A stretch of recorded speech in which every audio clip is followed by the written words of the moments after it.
Welcome back, everyone. As you probably guessed from the title of the video as well as the thumbnail, this is the firearm that we are going over today. This is the Gen 5 Glock 34 MOS. So I do believe it's actually only available in the MOS version. I don't believe they make one that isn't milled for an optic anymore. But why are we talking about this gun today? Well, it's been around for a while. I think they released this in 2018, and basically, the last video I did on a Glock 34 was in 2013. So a lot of things have changed since then. And it really kind of made me think, is this gun still relevant in today's market? And that really is kind of what we're going to focus on. In today's video, we're going to do a standard review, of course, and give you guys all the details if you are someone who's looking to potentially pick one of these up. But essentially, back when I did my last Glock 34 video, which I believe was on the Gen 4, this guy here, the Glock 34 had been around for years at that point, predominantly in the Gen 3 edition that we have here, and was kind of like the go-to non-race gun for competitions. So back then, this is like pre-staccato. So a lot of you guys who are new here, this is going to sound like ancient history, and in a lot of ways it is, which is why we're doing the video here today. But back then, essentially, if you didn't want to spend like $3,000 on some sort of competition race gun, and you wanted one that could still be effective and reliable and all of those sorts of things, pretty much everyone went with this gun here. I mean, there were exceptions, but most people were going for the Gen 3 Glock 34. Why? Well, because it had a longer sight radius, which helped, obviously, in competition use. It had a longer barrel, which gave you a little bit more power depending on the type of competition you were doing. That may or may not have mattered. And essentially, it was just reliable and accurate. And that, obviously, in a competition is always a good thing. And well, a lot has changed since then. As I frequently say here on the channel, we live in the golden age of firearms right now. There are more good, reliable, accurate, affordable firearms that are feature loaded than there ever have been. So I suppose that is the environment that this gun here is competing in as we close the year out here in 2023. Very different than it was the last time I was talking about the Glock 34 here on the channel. Certainly one of the ones that has come into the space, and the competition space in particular, are these guns here, the Canik series.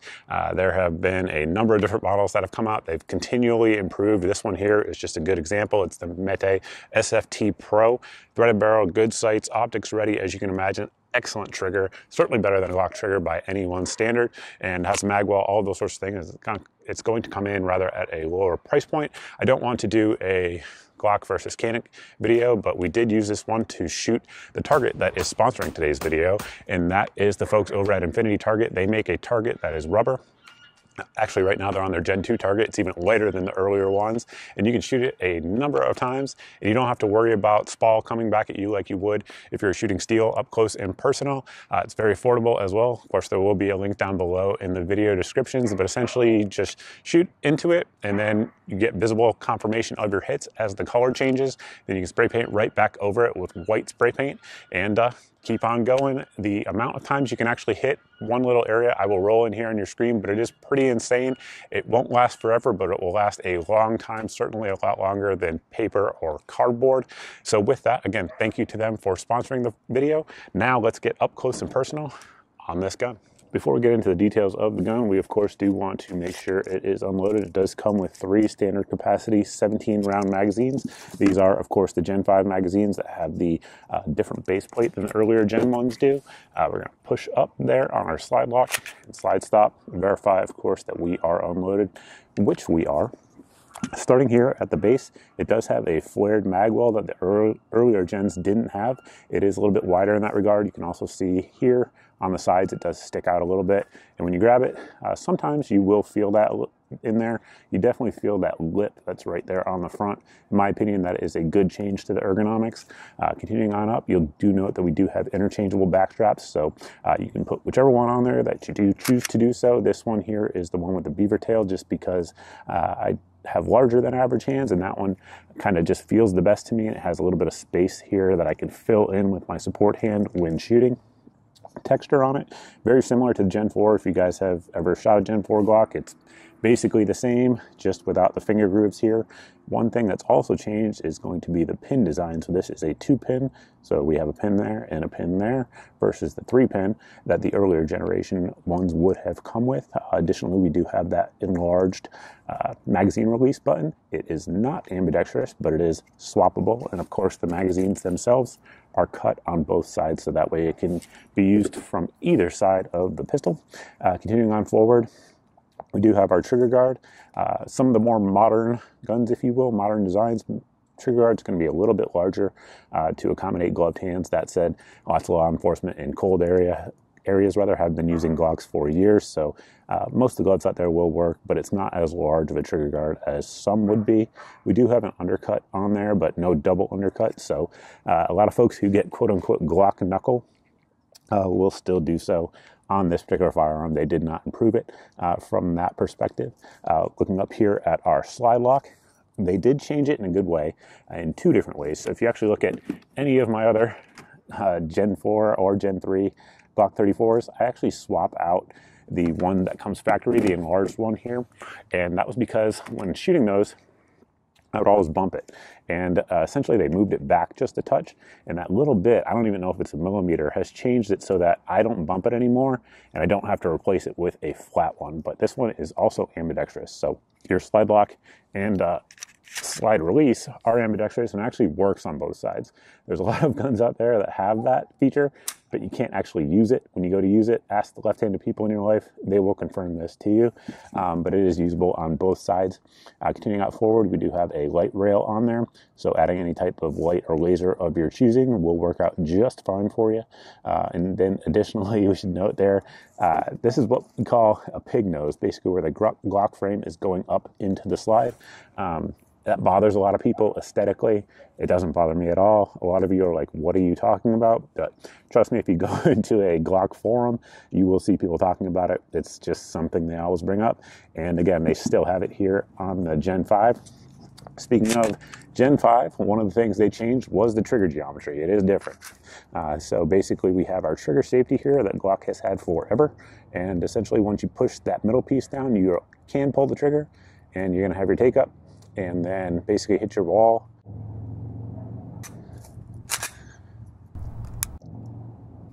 And in my opinion, the wall on the Gen 5s is not quite as hard as it is on the Gen 3 and the Gen 4.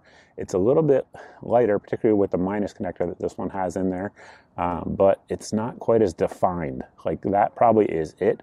If we had to say, where is the wall, that's it. And it breaks, and we do have some over travel. Now, the reset is still very good, a la Glock. Right there, it's tactile, it's audible, but the wall is not quite as crisp as the earlier ones. But like I said, it is lighter and it's a little bit smoother. So most people, I think, do prefer the Gen 5 trigger pull, but is it going to compete with like a Canic or a Walther or a CZ P10? No, it absolutely isn't. Is it good enough to shoot well? Absolutely it is. So there is that. Continuing on to the slide, we do have that NDLC finish, our diamond-like coating. So it's very similar to a nitrocarburizing process where it's going to give you good surface hardness, corrosion resistance, all of those sorts of things. And I have no issues with it at all. We haven't had any issues with rust or anything like that. We do have forward serrations as well as rear serrations for the folks that dig that. And the sights that do come on the gun from the factory are atrocious. Glock should absolutely be embarrassed the fact that they ship the guns out with those sights, in my opinion. They're charging north of $600. And the plastic sights not only are not good in terms of quality, they're also not good in terms of sight picture. But we did replace them with the XS Optics height sights that you guys see here. Excellent. We have the subdued tritium there in the rear and then the real bright front sight there that will draw your eye in if you're not using an optic. Speaking of the optic, it does have the MOS system, which comes with a number of different plates. The MOS system, maybe not the greatest optic mounting system out there on the planet.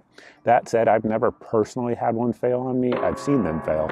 But the reason it's not always that great is essentially using a plate to mount to the gun that mounts to the optic. And it's just a lot of different moving pieces and screws interfacing with the gun and the optic that some other systems don't have and don't require. So it sits a little higher than some as well. So if that is something you're concerned with, just know that going forward. But again, the MOS system, in my opinion, is not bad. Just make sure you're torquing your screws to spec, using Loctite, those sorts of things, and you'll probably be all right. This assembly of the gun is pretty straightforward. Essentially, we're just going to push up just to make sure we're clear again. And we're going to point in a safe direction, press the trigger. We're going to pull down on these tabs right here while pulling back about 1/4 of an inch on the slide to relieve the tension. slide will come right off at that point. Like I mentioned earlier, I don't know if we can get a photo, but this does have the minus connector, which takes about a pound off the trigger weight. Glock from the factory says it's a 4.5 pound trigger. Do with that what you will. Then continuing disassembly, we do have a recoil spring that is all steel and guide rod. A lot of folks do like that. They dig it. And then the barrel itself, you guys can see there is the Glock Marksman barrel. We do have the proof marks on the top, as you would expect. Plenty of wear on it, but that's just good, honest wear at this point. It does have a crown barrel, which is nice. And the Marksman barrel, Glock's made a lot of claims about them over the years. What I can say is I think they're slightly more accurate than the Gen 4 barrels, but honestly, most folks are not going to see a difference unless they're bench resting it. That said, we do have a nice wide feed ramp on the mouth of the barrel itself, and I've had no issues with hollow points in this gun. That much I certainly can say. You can see there we do have the Gen 5 striker safety there, a little bit different than some of the earlier ones. Reassembly though, same thing. Basically, you just put it back together by seating down your recoil spring and slide back on the frames. If I could get it lined up on camera. There we go. And that is it. You're back in business. Let's do a little generational comparison, if we will. This is, of course, our Gen 3. Smooth there on the sides. We do have the finger grooves. And like I said, there we do have 3 pins versus the 2 that we have here. Another big difference is that we had a hole up here on the slide. That was a worry for a lot of folks in the Glock community. I never had any sort of issue with it, but it is something to point out. And then we have our Gen 4 MOS. We got the adjustable back straps that the Gen 3 doesn't have. Improved texturing, but kept the finger grooves. Again, stayed with the 3-pin on there. And then we also don't have forward serrations on there, and we still have the slide that is milled out. One thing that's interesting, you guys probably noticed it when I had it apart there, is that the actual slide itself is milled differently than traditional Gen 3 and Gen 4 Glocks are. Let's just show you that actually real quick. So we'll take this guy apart. It may be hard to tell there on camera, but you do have that milled out portion there up front where the hole used to be. And additionally, the walls are a little bit thinner here on the sides on the Gen 5. And the Gen 5 slide, despite being closed, is actually a touch lighter than the Gen 4 slide. You can also see the difference in the striker safeties there as you look at them. So just rolling changes all the way around. A little bit different milling though for sure. And again, even without the hole, a touch lighter with the Gen 5 slide. Now that we've had a look at the pistol up close and personal, you guys have seen all the little details that go into it, but a few things that we need to discuss before closing it out is going to be, of course, price point, as well as performance, reliability, etc. So price point on these is coming in basically everywhere you look at $620. Glock is a stickler for MAP or minimum advertised pricing. So basically, if you're looking for this gun, it's going to be $620 wherever you look. So this one here was sent out by the folks at Brownells. So big thank you to them for sending it out for today's video, because Glock, they don't like me. They don't ever send me guns for review, anything like that. And the folks at Brownells don't care what I have to say about the actual firearm. They just want me to say Brownells. We've done that. So we've checked that box, if you will. So that is going to be the price point on the gun, which is relative to what we're going to talk about after this. But before we get into that, let's talk about reliability. So this gun actually has a good bit of rounds through it, as you guys probably noticed with the wear. It's just under 2,000 rounds at this point, which for a review is a little bit higher than what I normally do here, but we were doing some product testing on various things, as you guys have probably seen throughout the video so far. So this one here has had 3 malfunctions out of 2,000 rounds.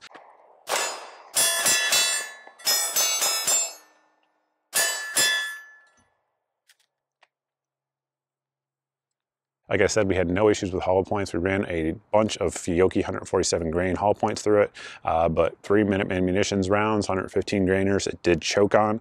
And in my opinion, that's kind of a high rate for a Glock, right? It just is. Now, is it just a sample size of 1, and could I fire another 2,000 rounds and never have a malfunction? Absolutely could, but not the greatest reliability in my opinion. Not bad though in that regard. But that brings us to the question of competitive offerings, right? We're just using this gun as a stand-in, but any number of guns. I could have a Walther PDP, I could have a CZ P10F, M&P 2.0, etc., and kind of compare them there. And again, this gun here from the factory has steel sights with a tritium front insert, definitely better sights, has an optic system as well, just like this one does. This one has a threaded barrel. They all don't, but this has a cold hammer forged barrel. This does as well. Barrel wise, they're pretty good. This has a 1913 rail. This has a specific Glock spec rail, which really isn't a big deal in 2023 because most lights will work with both. But this has the undercut trigger guard, double undercut. This comes with the magwell. Has different size magazine releases that you can customize, has a trigger that is way better than the Glock. It's not even close. So if you were talking about competition type use, that could be a big deal. And the Canic is a very proven gun at this point, as are many of its competitors. Like I said, the M&Ps, the CZP-10s, the CZP-10F, the HK. I mean, there is a number of proven designs that in a lot of ways, people always call them Glock killers. I don't think any one of them independently is a Glock killer, but I do think the category of them existing, just so many good other options, could potentially be a Glock killer. And definitely, without question, they're taking sales from Glock pistols, particularly the 34. And if you look at the 34, the gun I didn't pull out here, but just look at like the 2011s. That really has become rather the go-to, if you will, for competition use amongst, you know, semi-good shooters, if that makes sense. So, you know, at the very elite level, pretty much everyone's using a 2011 or something, or like a MOS and DWX. At the lower levels, there's a lot of folks still competing with the Glock 34s, and I do think if you were to put Glock 34s in professionals' hands, even at the elite levels, they'll still be very competitive. I have no doubt about that. Like I said, the gun is very accurate, and if you have a good shooter, some of the issues like ergonomics, for example, for a lot of people, and the trigger not being quite as crisp are minimized by the skill of the shooter, without question. But do I think it's a bad gun? No. In fact, I think it's a good gun. But I do think if I was a brand new shooter and I had never shot a gun before, and someone was to hand me these two options, I would pick this one. And the same would be true with like an M&P 2.0, optics cut, whatever the version is, similar feature set. I would not pick a Glock, but I've been shooting Glocks ever since I've been shooting guns, and I'm so used to them, and I do like them a lot. Obviously, we have some issues that we talked about, like the sights. That's just, again, should be embarrassing to the folks at Glock. But they're good guns. They've earned their reputation as being very reliable and durable, and this one hasn't been quite as reliable as some of mine, but still quite reliable in its own regard. So I suppose we'll end the video there, especially since we're losing so much light. But that is my take on the gun, where it stands in 2023. If you guys have an opinion on that, definitely let us know down in the comments. Would you pick this up in the current times or something else, one of the competitive offerings? If so, which one? So that is all I have for you. If you guys are new here and you're not subscribed, you can go ahead and hit that subscribe button. Maybe in another 10 years, I'll be reviewing the Gen 6. We'll see. But definitely hit the subscribe button. We do 2 to 4 videos a week here on the channel every week, all the time. So if you're not seeing that and you are subscribed, sign up for my email at the website here on your screen. This email goes out once a month, so that way it has all the videos since the previous month's email went out, so that way there's no tech giant censoring your eyes for my content. Go straight from me to you. And additionally, if this thing goes on sale, the optics go on sale, the sights go on sale, the ammo goes on sale, any of those sorts of things, that will go out in my daily deals email. It goes out every day, as the name indicates. It has 8 of the best deals that we find around the internet on that particular day. If it is in that email, it's the cheapest I know of, so that way it'll save you guys some time and hopefully save you some money as well. That's it. That's all I got for you. Thanks for watching. We'll see you in the next video.